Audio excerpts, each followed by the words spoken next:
Hello everyone, welcome back to Asturis in City Skylines. In the last episode, we moved back to the waterfront to expand it from the main city plaza and also to build a new tram and pedestrian bridge. It turned out looking alright, it fits the area and it has some nice lights during the night. Today we will stay on the waterfront because I want to fill the gap that we have here between the two bridge projects. I have a big residential block in mind, which is going to continue something we started before. Let's go. And that something is that unfinished residential area we did on the side of that suspension bridge project a couple of episodes back. So you could have seen it and you will see it some more there on the left. So in there I used just a few of these Ivory on Adelaide buildings, apparently from Toronto, from real life.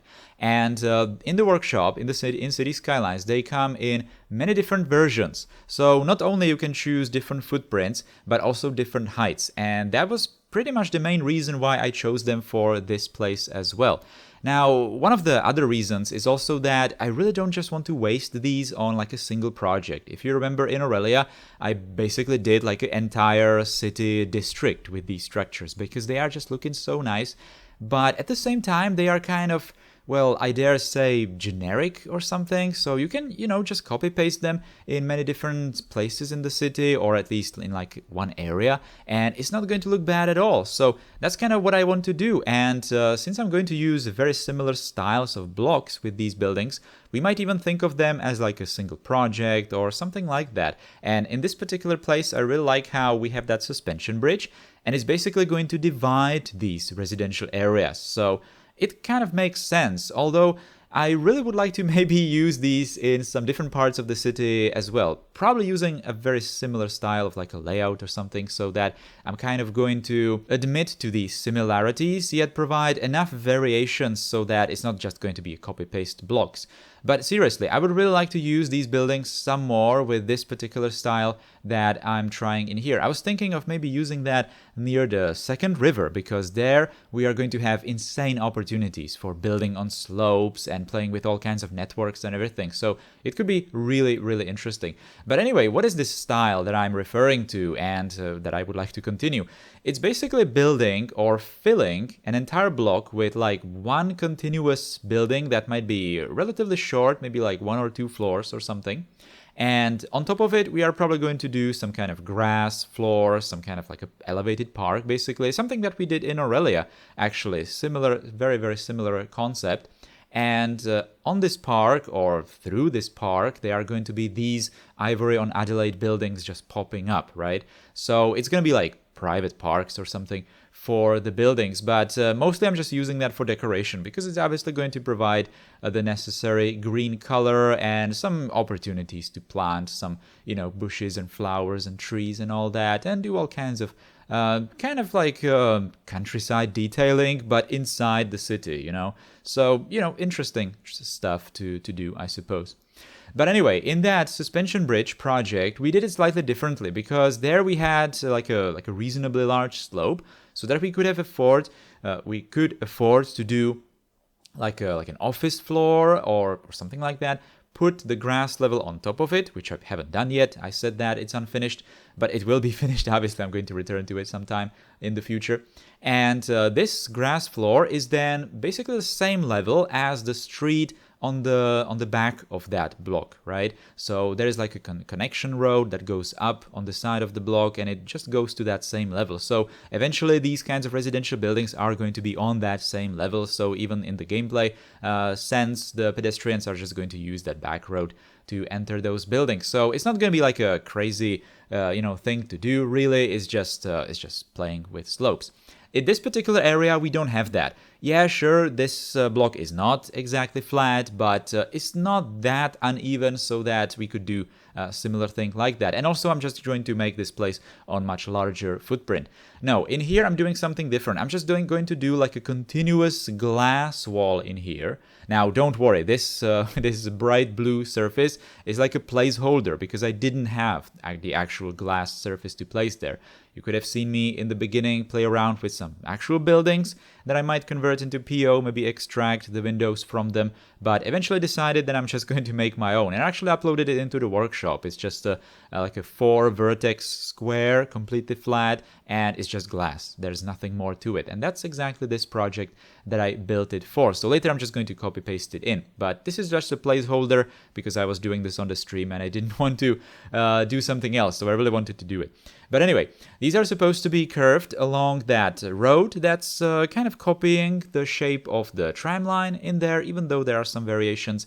And it's also supposed to have some kind of larger or somewhat larger spaces open on the intersections, right? So this glass wall is kind of nicely like curving along around the entire block. And I obviously couldn't do that with like a single object or something. I could only do it with these multiple objects and kind of one by one just rotate them in place. And it's also slightly angled, so as you can see, there's going to be like more reflection to it. It's not just going straight down. And then I created these very nice looking just divisions or like transitions between the glass plates. Now, these are streetlights. I'm not really sure which ones. I think these are actually the Tilia streetlights that I was using heavily in Aurelia and, for example, with the Olympic Stadium here in Asturis. This is a single version, and I just converted it into PO and play around with it so that it's going to look like just a simple pillar in that glass section.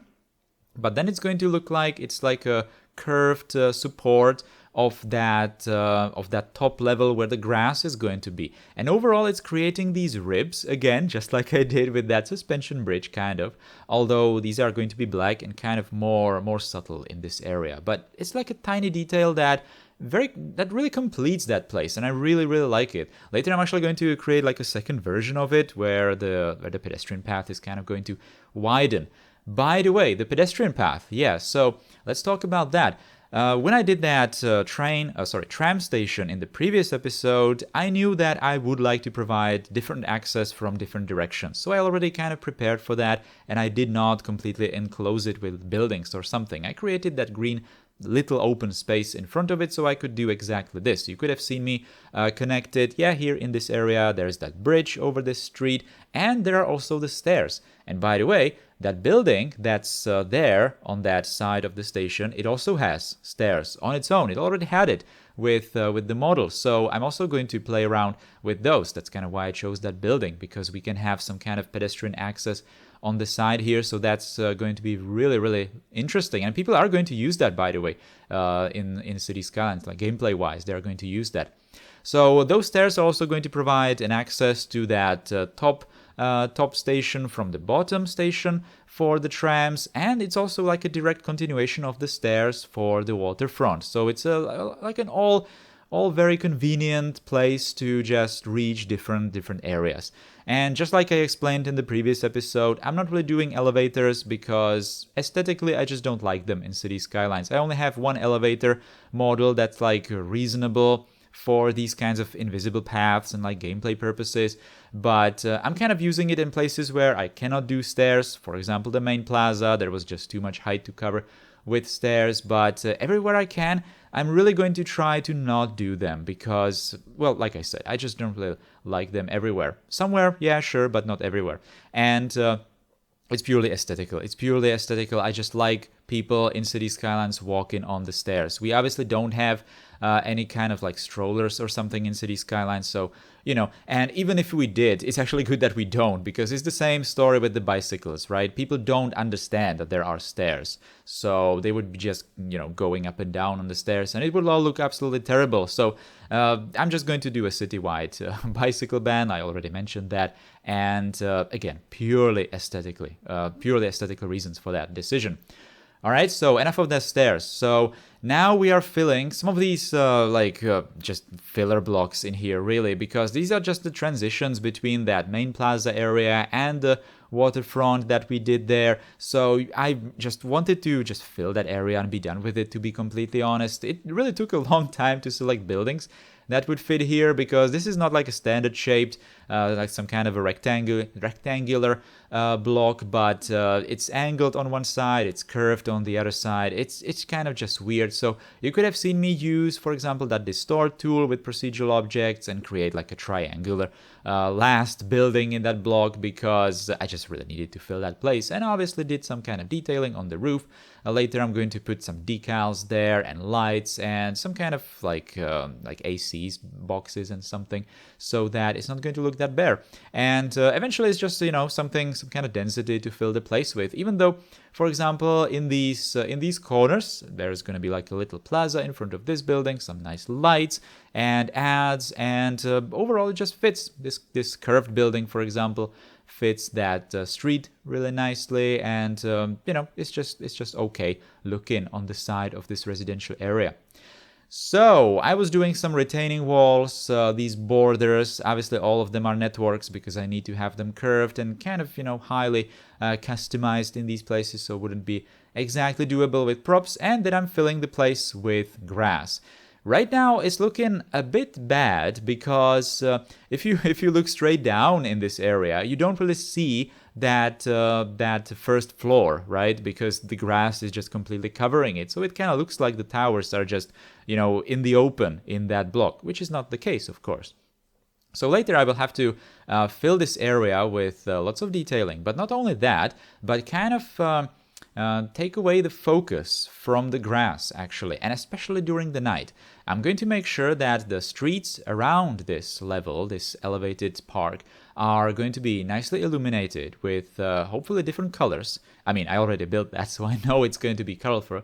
And also during the day, I did, for example, those ribs there, those supporting beams between the building and the retaining wall, which is immediately going to tell you that there is some kind of elevation difference, right? That there is some kind of a trench for the road, which is probably going to just, you know, make you think that the park is actually elevated and it's not the road that is in the trench or below the terrain or something like that. And similar reasons I have, for example, for these like partially uncovered or not covered, I suppose, however you want to look at it, pedestrian connections on the side of this block, and they are going to continue all along the block and just cross the streets there and continue somewhere else into the city. So overall, hopefully these kinds of layers will make sense even or no matter the angle that you look at it. Now, I'm not really sure if I talked about these pedestrian paths. Oh yeah, I did, but only in connection to that previous episode. But on this side of this block, we are also going to provide a pedestrian, like a skyway or elevated path towards that train station from the suspension bridge episode. So in there, I also mentioned that I really want to have that green space into some kind of an intersection and like a hub, like a pedestrian hub, so that people can just walk around the places completely freely. And that's exactly what I'm going to do. So this particular path, oh yeah, and by the way, this is that second support that I'm preparing in here. And now that I look at it, this was kind of like a missed opportunity to place maybe like some creeping vines or something. You know, you have that in, for example, the Mediterranean countries where you have these like flat roofs and they have those, how do you call it? Well, the accessible areas where you have like benches there or chairs, or it might be like a restaurant or something as well. And you have those wooden, just, you know, slim beams on the tops, and they are covered with some kind of plants, right? So maybe I could have done something like that in there. Maybe I actually will. Maybe I will return to that place. Like a nice detail that could probably liven it up. But anyway, now that I talked about the path. So the path, as you can see, we are also getting very, very close there already to just connect it to that pedestrian green path that is going from that train station. I will later show you how I did that. Now, for this episode, I was not really sure where to end it, if I'm only going to focus on that residential area or not. At this point, I only did the rough shape of it, and I did not really know, and I really underestimated the amount of details that this place will need. So right now, I thought that I'm just going to continue building, you know, more blocks and whatnot, and just going to detail it later. It's going to be the easiest part, but actually detailing was really difficult. So it was a good decision not to overdo it with expansion for this one. So I only did this block, which is the same block with that tiger advertisement building from that suspension bridge episode, but I didn't really go any further. Also because I realized that I would have to commit to some serious expansion if I did, because I would need to do something in the block where we have that where we have those tram tracks coming in from the main plaza area, those new ones where we don't have the line yet. Because at first I was thinking that it's just going to resurface, and that main avenue that is going into the suspension bridge, I was thinking that it's going to go over it, or maybe it's going to cross it as well, but I definitely did not think that it's going to go below.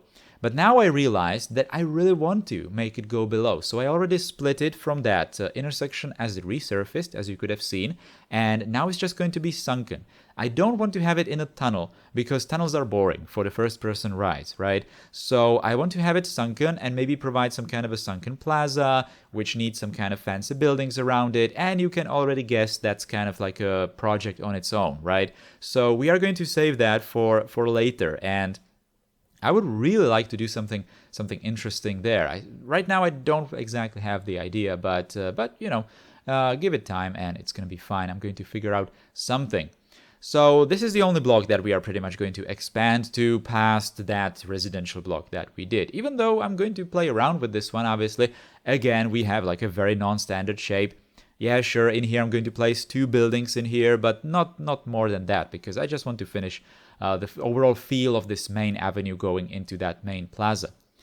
Right, so that block that I was talking about, again, just a weird shape, so had to use a couple of buildings on the sides and just fill the backyard or the inside with some kind of procedural object office, which is just going to provide like a roof in the center, and it's going to look absolutely fine. Later I'm going to detail it with some lights and some ACs, I believe, as well, so it's going to be absolutely okay. Now, this is the connection that I was talking about. So this is the direct connection into that train station near the suspension bridge. It's kind of getting confusing with these explanations, I suppose, but hopefully I'm not going to mess it up with the new bridge and the suspension bridge from last time. All right. I don't think I did yet in the commentary. But anyway, this is the connection, and as you can see, I'm just making sure that it looks like it can be a proper connection. So everywhere it touches the buildings, I am doing some procedural object doors. And later there are obviously going to be the invisible paths, also connecting the surface so that people can just kind of board the skyway wherever they want to. If they are living in some of these buildings, then they can easily just use it to go for the public transportation. Now, also, I must not forget about detailing the intersections. So with that suspension bridge episode, again, I decided that I'm going to use those grid patterns, yellow grid patterns on the main road intersection only. Not everywhere in the city, it would kind of look bad, too repetitive, but on these main roads, it kind of feels fitting, and, more colors. And, the crosswalks in there as well, the wider corners with node controller, of course, and all these little tiny details. Right now, the city doesn't really have that much traffic. I don't suppose it's going to have that much traffic when it's done anyway, but kind of trying to prepare for that. So doing these 4-lane roads, for example, and really making sure that the intersections are going to perform well, even though I cannot really test it at this point. Also, all these intersections on the main road are going to have traffic lights. I'm not really sure if I mentioned that in some previous episodes, but I did replace these vanilla traffic lights with, I'm not really sure which ones. I think I used the ones made by Akruas. There's like a very, very extensive pack of traffic lights from that author, so I used all the different kinds. And they are very detailed. They are much smaller than the vanilla traffic lights, so they are not really that hard on the eye, on the intersections, which was kind of my problem with the vanilla ones. And also the lights look just so much better, the actual effect, right? And they fit the roads a bit more because you can customize the different shapes for these different laned roads, and overall it's just much better. I'm not really sure why I'm talking about it. It's such a tiny detail that is not really going to be all that relevant anyway. Yeah, and so this is the place. This is basically the slope down towards the main square, or sorry, the main circle, the main plaza. And since we had some kind of elevation difference already going on, enough for this bridge for the pedestrians, I might as well just put it in here. I had to do some kind of stairs anyway on that opposite side, and it reached a reasonable level where it could easily cross the street, so I did that. Later I also put some kind of flowers in that, or I think trees actually. in that little stripe of grass that was left there. So eventually it got, nicely detailed. I didn't really want to, again, clutter the open places with benches too much or trash cans or, I don't know, planters in the open with some trees, because there are going to be so many people walking.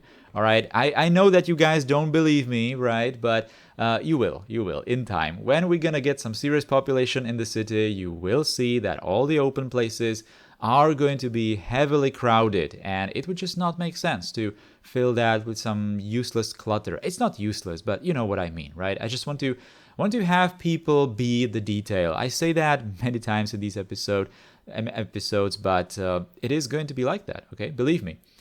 All right, so these are some of the last daytime detailing that I'm doing. So these are the stairs that I was talking about. This building already had them, but they were not going into the right height, I believe, and I just wanted to unify them. So I used these stone stairs. I believe that they are made by Armesto, if I'm not mistaken. So, many people asked me about these, so you can easily just find them in the workshop. You're not really going to notice them by the thumbnail in the workshop, I believe, but it's called something Stone Stairs Pack, I believe.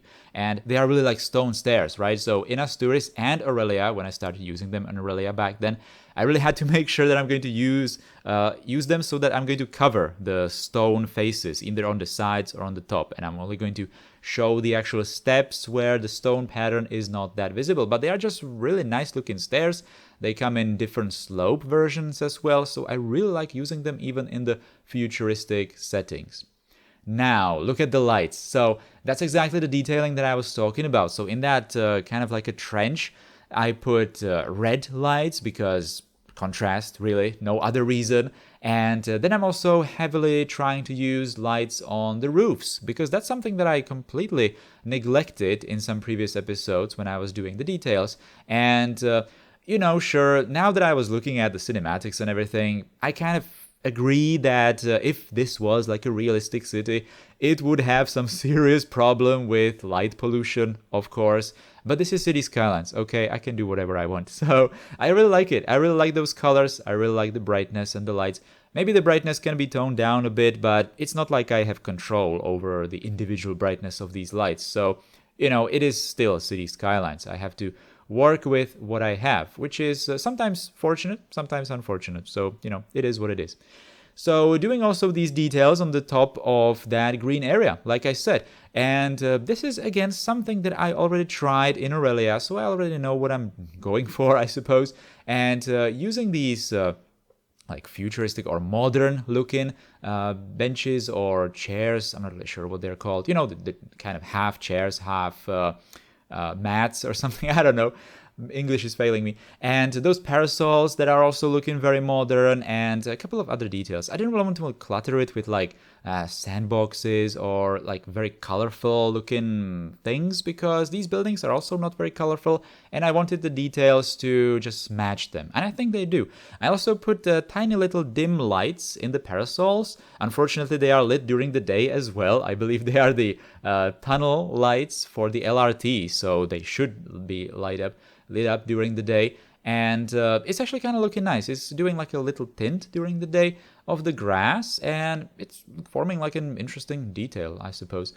Also, these are the pedestrian paths that I was talking about, making sure that they are going absolutely everywhere in these places. So even finishing or wrapping up some of these connections near that main plaza area, and obviously cross-connecting the paths between the bridges, between the bridge project. So now people can just use it. This is the finished result. I'm not really sure if I mentioned it, but look at the heights. The heights are absolutely perfect in this place. So when we have that Darwin building with the Darwin text, it's exactly the same height as the top tower.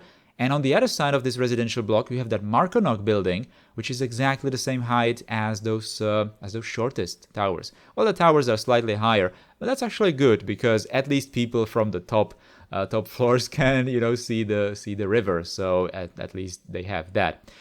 Since we have a very high demand for residential buildings, I also decided that I'm going to use a couple of these low versions to form some sort of like, I don't know, connections between or like footprint expansions, if you will, of these towers. So it's not just the towers, but there's some like footprint variations, and overall it's kind of increasing density. It's not bad. I kind of like that decision, and it's obviously just going to increase the population of the city, which is actually something that I am paying attention to. So I think I mentioned that in the previous episode that I would really like to force residential buildings everywhere I can in the downtown areas as well, because I really want the city to be functional. And the sooner we have some serious population in the city, the better, because you are finally going to believe me that these green surfaces were a really good idea to keep them open, because we are going to get them very, very crowded. You can already see that they are getting crowded. Well, maybe not this one in particular, even though, if it was narrower, it would be maybe a bit too much. So I kind of like it. I really like how it is. So these are all the shots of the finished blocks. I finally like that we are at the stage of the series where I can do these cinematic shots where you don't really see the unfinished areas. Well, maybe if you really pay attention to in the corners somewhere you can, but we finally have that quantity, that density. So we get some better idea how the rest of the city is maybe going to continue, or maybe I'm going to get some ideas that I don't want to continue with this style and I can change something. But up until now, I didn't really have that because I had so many gaps between the projects. The projects were just kind of disconnected, discontinued. But now it's starting to fit together like pieces of puzzle. And I have to say I'm kind of satisfied with this, especially the waterfront, how eventually it has lots of natural detailing. I was not really planning that. I was doing the nature just here and there because I really wanted to do the parks and really use the palms and combinations of palms and trees and all that, palms and rocks. And eventually there's actually extensive green areas throughout the places. So that's kind of a welcome thing to have. I'm going to continue with that because why not? Anyway, in the next episode, we are going to move to the other side of this finished area, more towards that flying train path.